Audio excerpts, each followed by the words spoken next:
Hey folks, Studio here. As you can tell, I have a new webcam. I'm looking at myself and I just kind of want to kiss myself. I just want to. Oh my god. Oh, it's so beautiful. Oh my god. Okay, so I've got some bad news too. Today's replay is going to be kind of silly. There was a bit of a bug where League of Legends might have gotten patched on Tuesday, and what this means is that all my replays broke, except ones made after Tuesday. And I only have one replay right now, and that is a normal game, pretty pub stompy type game. So it's going to be kind of silly, but I'll still talk about some points.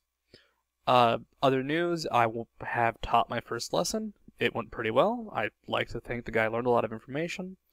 I actually have to send him an email too.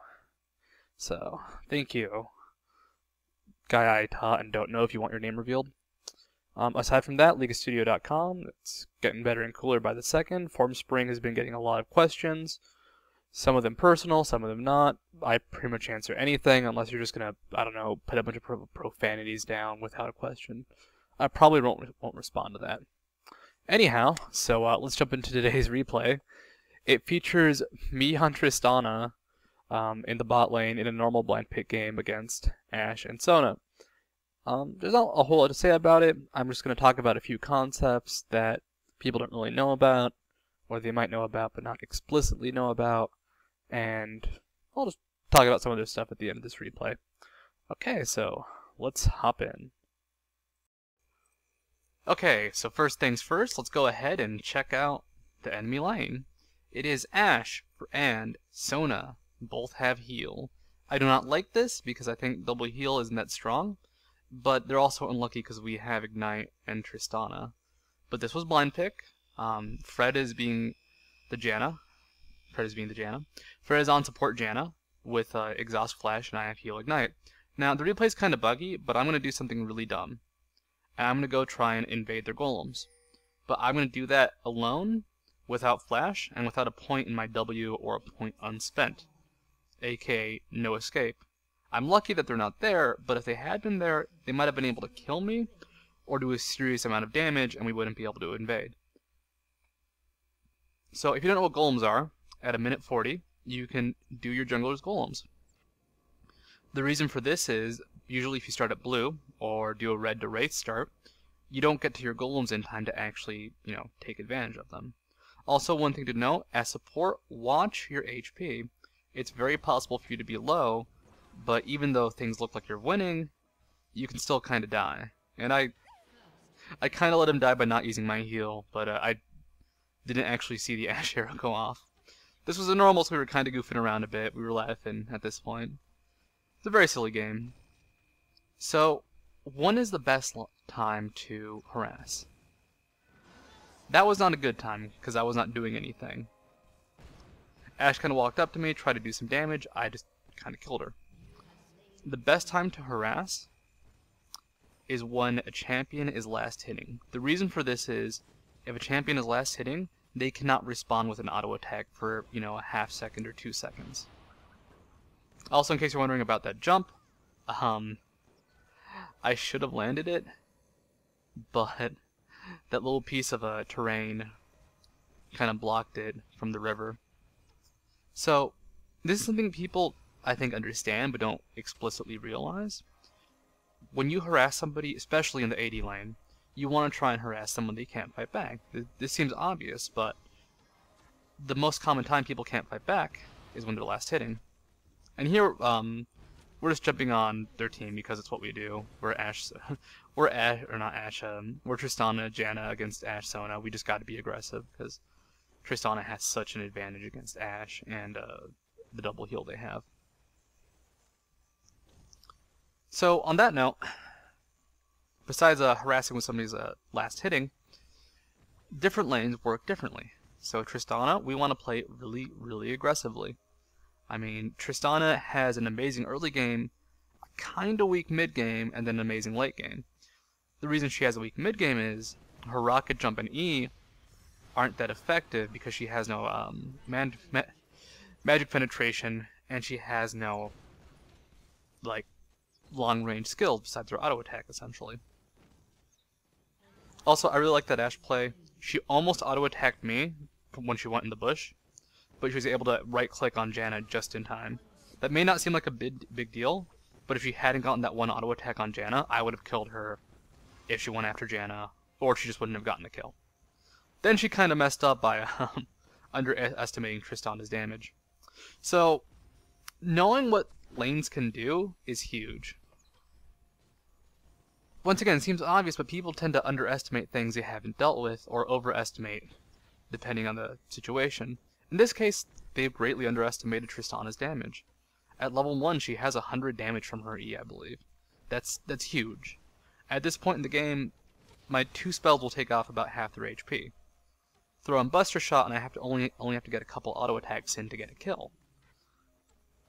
Now, I don't like showing off snowball matches, but the big thing too is we're gonna keep doing this. We don't have long cooldowns on these spells. Buster Shot has like a 60-second cooldown compared to Ashe's Arrow and Sona's ult, which are much longer. So if we ever get into a fight and blow their ults, if we blow ours too, that's fine, because ours are going to be up in time for another fight. I think Janna ult has the same cooldown as Ashe's Arrow, but a shorter cooldown than Sona ult too. Plus, Janna ult doesn't really matter quite so much, because what we're really doing is just trying to kill them, and using it offensively is tricky, because she'd have to get past them to blow them back.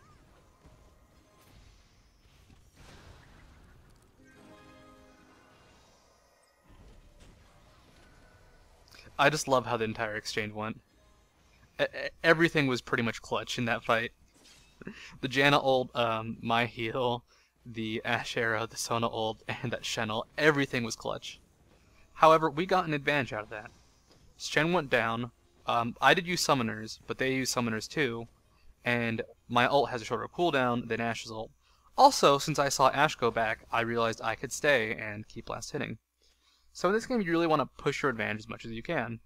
So when you see a champion go back, you want to push in and try and deny any CS that would reach the tower. So close, so close. I think if I'd used my Q, we might have gotten that kill. However, Patootie followed up from the side, and I just forgot to show it.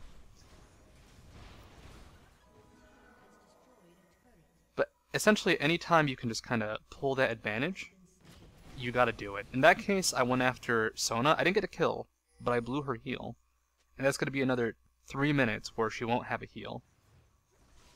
Something a lot of people don't know what to do is when they reach like a point in the game where they've taken a tower and dragon, what do you do? I'll talk about that after we check items. So, I am Tristana. I have 3 Doran's Blades, and Berserker Greaves, and a Zeal, and a Wriggles. This is a build I saw on Choster, but I know he's not the person to do it, but I can sustain like crazy. Ashe has 3 Doran's Blades, Berserker Greaves, and a Pickaxe, not too good. She's behind by CS and kills by quite a bit. Sona has 1 heart of gold less than Janna, that's pretty big, and then Shyvana is just kind of wrecking Shen. That kill on global gold is really kind of showing its effect now. Rumble, I think, is being beaten by Shen too. I think people don't know the Shen matchup yet. I don't know if he's overpowered or not. He scares the hell out of me though. And Karthus and Anivia, Karthus is ahead by a little bit, but he has that global gold from Dragon the Tower. So there are 2 things you can really do when you take a tower at the bot lane. You want to always catch creep waves that they clear and push back to your tower. So every time there's creeps at your tower, you want to be there. But when they're not there, you can do 2 things. You can keep pushing and just trying to be aggressive. In this case, we're not scared of them, so we can just keep harassing like crazy. And if you don't want to do that, or think it's too big a risk, you can go to other lanes and try and push towers down there, or go for kills. In this case, pushing against Anivia is incredibly difficult, so we decided not to. But right now, we're pushing up against them, we're taking their golems, we're just kind of pushing our advantage. Then a very, very silly team fight is about to start. So, they blow a ton of things on Janna, Ashe Arrow, and a taunt. And then they actually split up because they thought Janna was going to die. And she was able to ult and walk away. I left because I thought the fight was over, and then Shen is just manning the fuck up and just being all kinds of awesome. So this is just kind of what happens when a team has advantage. You just gotta push that team fight. Tanky heroes are actually probably the best people to get advantage on besides the AD carry. Because that Shen, that Shyvana, they didn't die. They took a ton of damage. Someone like Annie would have just gotten melted when they got blown by so much damage. But because they were tanky heroes, they were able to just kind of control the fight. So watching a tanky hero get stonewalled is awesome because all of a sudden they have this big threat that the enemy team can't really do anything about. And we're actually reaching the end of the replay because they're going to surrender soon. This is just an unfortunate experience in matchmaking and champion picks. And this is just something interesting and unique. You can apparently dodge or Buster Shot. Or I guess I used it on a creep. I had no idea you could use it on creeps if that was the case. I don't think you can. But somehow Rumble Flashing prevented Explosive Shot from hitting him. Which I just find really funny.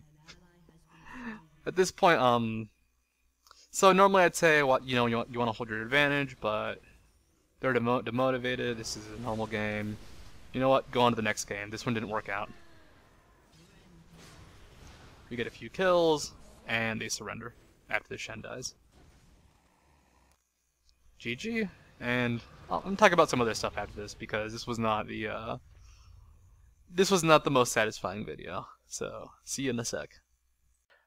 Okay, so I don't really have any news. I'm just gonna blush and look embarrassed and try out all these different angles on this webcam. Oh my god, it's like I'm not in a smoking lounge. You can kind of see me and then understand me, and it's beautiful.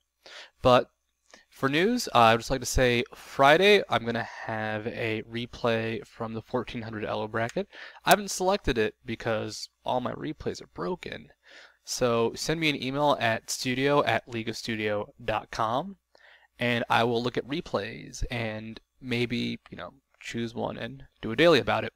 I'm also thinking about doing kind of a silly gimmicky day where we try out a new concept or just some weird idea. Something like, for example, a magic resist tread team. So a team that would have like Evelyn, Karthus, just teams that will greatly lower magic resist. Not necessarily those characters, but characters with those properties. So anyhow, this is Studio. This has been a very, very silly update. And I will see you guys on Friday with a bit more respectable footage. All right, adios, folks.